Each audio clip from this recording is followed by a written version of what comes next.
감사합니다. 기독교는 살아계신 하나님께 예배드리는 종교입니다.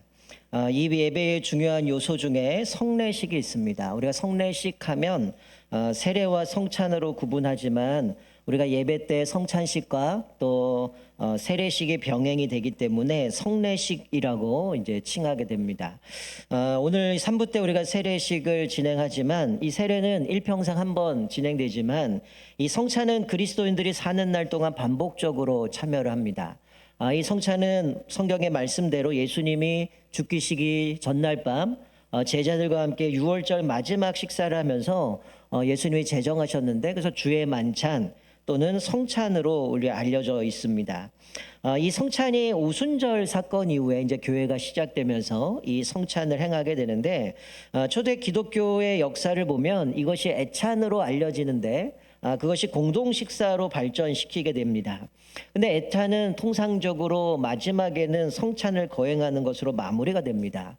근데 이 공동 식사라는 것은 원래 교회 지체들 서로 간에 교제와 또 그들의 돌봄을 촉진시키기 위해서 이 공동 식사가 진행이 됐습니다. 그런데 이 공동 식사라는 건 우리가 뭐 성찬, 세례를 하면 우리가 세례라는 건 우리의 죄가 씻음 받았다라는 것을 공적으로 고백하고 이제 그 표로 세례를 받는 부분이지만 우리가 세례나 성찬이나 그리스도와의 연합, 성도와의 연합, 우리가 한 공동체라는 것을 우리가 고백하는 시간들이죠. 그리고 우리가 고린도 교회를 보면 어떤 사람들이 이 공동 식사를 앞에서 말씀드린 것처럼 교제와 돌봄으로 가야 되는데 이것이 파당을 짓게 됩니다. 끼리끼리 모이게 돼서 자기들끼리 식사를 하게 되어지고 그러니까 또 늦게 온 사람들은 먹지 못하는 일도 벌어지기도 하고요.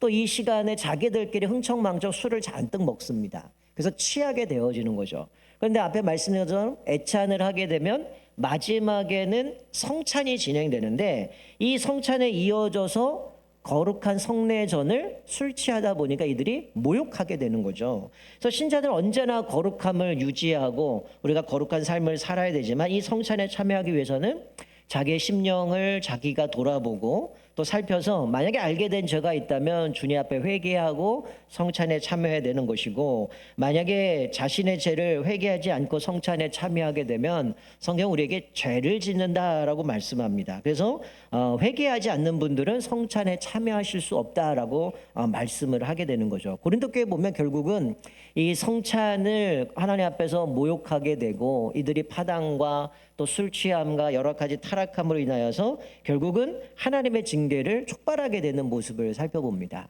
우리가 그런 모습을 본다면 우리는 어떻게 살아가야 될까요? 우리가 계속 사도행전 말씀을 살펴보지만 오늘 좀 그 측면에서 오늘 말씀을 좀 간략히 살펴보려고 하는데 자 오늘 본문은 사도 바울이 사내들인 공회에 붙들려서 신문받는 모습이 기록이 되어 있습니다. 자 1절 보면 사도 바울이 이런 사내들인 공회에서 이렇게 고백을 하죠.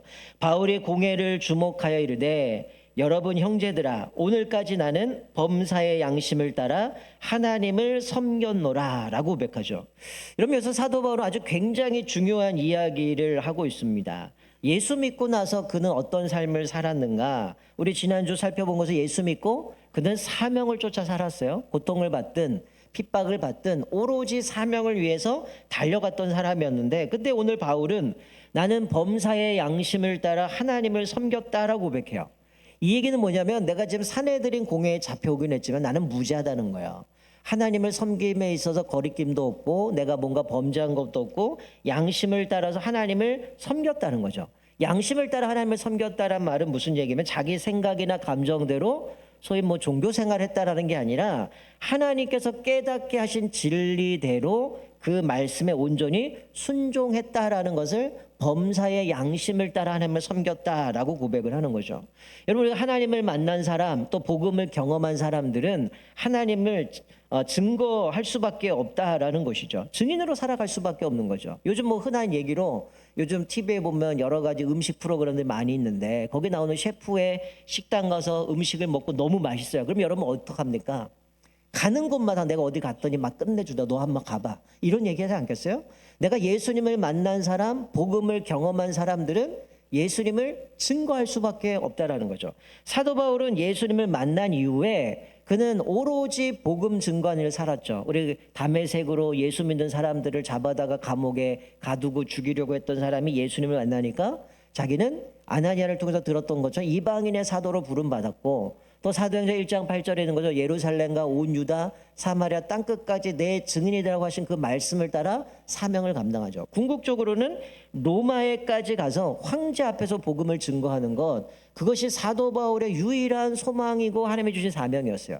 그래서 사도 바울은 예수님을 만난 이후로 오로지 그 복음 증거하는 거, 내가 로마 가서 황제에게 복음 전하는 거, 그거를 위해서 믿음으로 살았기 때문에 범사의 양심을 따라 하나님을 섬겼다라고 고백하는 거죠. 나중에 사도 바울이 디모데에게 편지를 쓰면 이렇게 권면을 합니다. 우리 자막 보시면 디모데후서 4장 2절에 너는 말씀을 전파하라. 때를 얻든지 못 얻든지 항상 힘쓰라. 범사의 오래 참음과 가르침으로 경책하며 경계하며 권하라. 바울은 디모데에게 말씀을 전파해라. 때를 얻든지 못 얻든지 간에 항상 힘써라. 이거는 디모데가 목회를 했기 때문에 그에게 권면하는 거지만 이 모든 그리스도인들에게 주신 거죠. 우리가 때를 얻든지 못 얻든지 주님을 만났다면, 하나님의 그 복음을 경험했다면 우리는 늘 범사의 오래 참음과 가르침으로 경책하고 책망하면서 하나님의 말씀을 증거해야 된다라고 말씀하는 거죠. 여러분, 우리가 그리스도인이라고 할 때 그리스도인은 삶으로 증명하는 겁니다. 그냥 주일날 성경책 갖고 교회 가는 거 그게 아니죠. 우리 삶의 모든 영역 가운데 그리스도인이라면 하나님 말씀대로 순종하며 살아가는 것이죠. 그래서 하나님 나라 백성다운 삶을 살아내는 겁니다. 하나님 앞에서도 진실해야 되고 사람들 앞에서도 부끄러움이 없어야 되죠. 여러분, 소위 그리스도인이 밖에서 망나니처럼 살아가는데 그 사람이 복음 증거하면 그게 먹히겠습니까? 대부분 너나 잘해라, 네가 무슨 그리스도인이냐 이러지 않겠어요?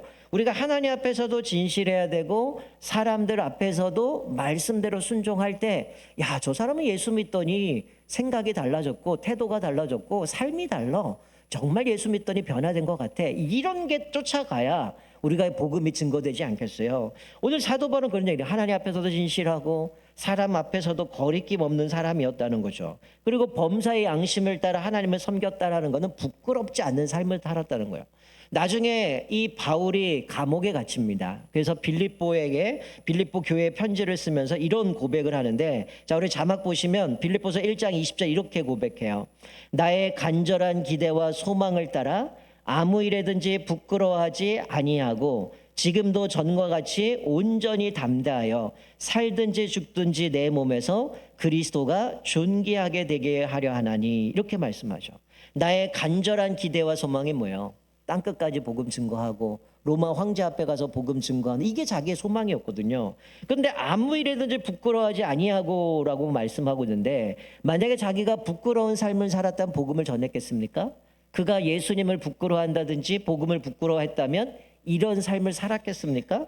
그는 부끄러워하지 아니하고 지금도 전과 같이 오직 담대하여 오직 살든지 죽든지 내 몸에서 그리스도가 존귀하게 되게 하기 원한다. 즉, 내 삶을 통해서 살든지 죽든지 예수님만이 높임받는 그런 삶을 살겠다고 그는 고백하고 있는 거죠. 그러니까 복음으로 살아냈기 때문에 그는 하나님 앞에서도 부끄럽지 않고 사람들 앞에서도 부끄러움 당하지 않고 내가 살든지 죽든지 오직 예수님만 존귀하게 높임을 받는 삶을 살았다라고 고백하면서 빌립보 교회에 말하고 있습니다. 그게 자기가 마지막 감옥에 갇혀서 성도들에게 권면하고 있는 모습이죠. 여러분, 우리가 이 말씀을 보면서 우리가 예수님 앞에 믿음으로 살아간다는 것, 또 예수님의 십자가의 죽으심으로 그가 부활하시고 우리에게 생명을 주시고 영원한 생명 가운데 살아가는 우리들이 성찬을 참여하면서 나는 과연 어떤 삶을 살아가는가 좀 돌아봤으면 좋겠어요. 나는 하나님 앞에서 양심적으로 범사에 하나님 앞에 그 말씀에 순종하고 그분을 높여드리면서 믿음으로 살아가는가, 아니면 매번 반복되어지는 1년에 2번 하는 성찬식 때 또 회개하고 하나님 내가 제일 잘 살게요, 하나님 한 번만 용서해 주시면 난 이렇게 살겠습니다, 이게 계속 반복되고 있습니까? 사도 바울은 예수를 만난 이후로 범사에 항상 주님 앞에 부끄러움 없이 양심대로 주님을 섬겼다, 주신 말씀에 순종하며 살아갔다라고 말씀합니다. 오늘 이 성찬에 참여하는 또 오늘 세례받는 우리 성도님들은 오늘 사도 바울의 고백처럼 날마다 범사에 양심을 따라 하나님 말씀에 순종하고 내 삶을 통하여 오직 예수만 존귀하게 되는 저와 여러분 되시길 주님을 축원드립니다. 자, 오늘 마지막 절을 보면 제가 중간에 좀 생략을 하고요. 마지막 11절에 보면 사도 바울이 이제 뭐 어쨌든 이 대제사장 아다니아 동명이인인데 대제사장 앞에 신문을 하다가 이제 뭐 그가 율법을 어기면서 사도 바울을 치려고 할 때 그것을 보면서 이 회칠한 다미어라고 얘기하면서 제사장을 비난하지만 왜 네가 제사장인데 제사장 감히 모욕을 하느냐 저주하냐 이래서 난리가 납니다. 그때 뭐 바리새인 사두개인들이 산헤드린 공회에 여당과 야당을 있었기 때문에 그들을 어떻게 보면 딱 보고 자기는 바리새인이라는 걸 드러내면서 거기서 자기의 논지를 흐리지 않고 나는 예수님의 부활 때문에 여기 잡혀왔다라고 얘기하니까 사두개인은 뭐 천사도 내세도 영도 부활도 안 믿으니까 바리새인들이 볼 때는 바울의 편을 들어주는 거죠. 그러다가 둘이 막 토론하고 싸우게 되니까 천부장이 바울을 영내로 다시금 데리고 갑니다. 근데 그날 밤 11절에 하나님이 바울에게 다시금 나타나셔서 그에게 사명을 확인시켜 주셔요. 11절을 보니까 담대하라, 내가 예루살렘에서 나의 일을 증언한 것 같이 로마에서도 증언하여 하리라. 이게 무슨 얘기냐면 예루살렘에서 나의 일을 증언한 것 같이 로마에서도 증언하리라. 즉 무슨 얘기입니까? 이 안은 되게 많은 것들이 내포되어 있어요. 예루살렘에서 나의 일을 증언한 것, 그 과정에 고통도 있고 감옥에 갇히기도 하고 40에 하나 감한 매를 5번 맞기도 하고 파선당하기도 하고 수많은 일들이 있지만 이 모든 것은 결국 내가 예수 믿는데 왜 이런 고난당하지? 내가 정말 복음 전하는데 어떻게 내가 감옥에 갇힐 수 있지? 이런 생각할 수 있지만 여기서 말씀하는 거는 그 구속과 억울한 고난이 사실은 로마로 데려가기 위한 하나님의 간섭이었음을 보여주는 겁니다. 그러니까 이 마지막에 이 말씀을 통해서 사도 바울이 들었던 거는 내가 분명 당장 풀려나진 않아요. 또다시 고난이 찾아올 겁니다. 로마까지 가는 기간에. 그러나 반드시 하나님께 너를 내가 로마에 가서도 복음을 증거하겠다라는 그 약속의 말씀이 사도 바울에게 그렇게 꿈꿨던 이 바울에게는 내가 결국 로마로 갈 수 있구나. 내 그 사명을 이룰 수 있구나. 그 모습 가운데 이게 위로가 되고 소망이 받게 되는 모습을 보여주는 거죠. 오늘 본문 이후에 보면 이제 유대인들이 바울을 죽이기 위해 40명이 똘똘 뭉쳐서 얘 죽이기 전까지 밥 안 먹겠다 이렇게 얘기를 해요. 근데 그것이 사도 바울의 생질이 알게 되어지고 이게 이제 천부장에게 소식이 들어가면서 천부장은 밤에 사도 바울을 로마로 보내기 위해서 총독 벨릭스에게 40명이 어떻게 보면 단식을 하고 사도 바울 죽이겠다 하는데 470명을 준비를 해서 사도 바울을 안전하게 총독으로 보냅니다. 그래서 거기로부터 시작을 해서 이제 로마로 향하게 되는 과정 속에서 하나님의 결국은 황제 앞에 복음을 증거하도록 만들어가는 모습을 보게 돼요. 이와 같이 우리도 마찬가지죠. 하나님이 우리를 향한 분명한 계획이 있어요. 그런데 그 계획 안에는 하나님이 우리를 끝까지 세밀하게 돌보시고 우리를 책임져 주신다는 거죠. 그것처럼 우리가 오늘 말씀을 기억하면 내가 구원받은 자로서 하나님의 예수 그리스도의 그 은혜로 우리가 구원받은 자라면 예수님이 이 나의 몸과 내 살을 기념하라라고 말씀하신 것처럼 우리는 늘 주님 앞에 이 사도 바울처럼 범사에 부끄럽지 않고 하나님 말씀에 온전히 순종하면서 내가 하나님의 말씀대로 살아내야 되는 것, 그것이 우리 그리스도인이 살아가야 됨을 보게 되어집니다. 우리가 오늘 또 성찬 또 세례를 통하여서 우리를 위해 죽으시고 부활하신 예수 그리스도의 그 은혜를 깊이 생각하시고 또 우리에게 생명을 주신 예수님의 그 십자가를 깊이 묵상하면서 다시 한번 나의 삶을 돌아보며 우리도 사도 바울처럼 범사에 하나님 앞에 양심을 따라서 하나님을 온전히 말씀에 순종만 살아가고 또 우리에게 주신 사명을 쫓아서 주님 부르시는 그날까지 믿음으로 달려가는 저와 여러분 되시기를 주님의 이름으로 축원드립니다. 아멘.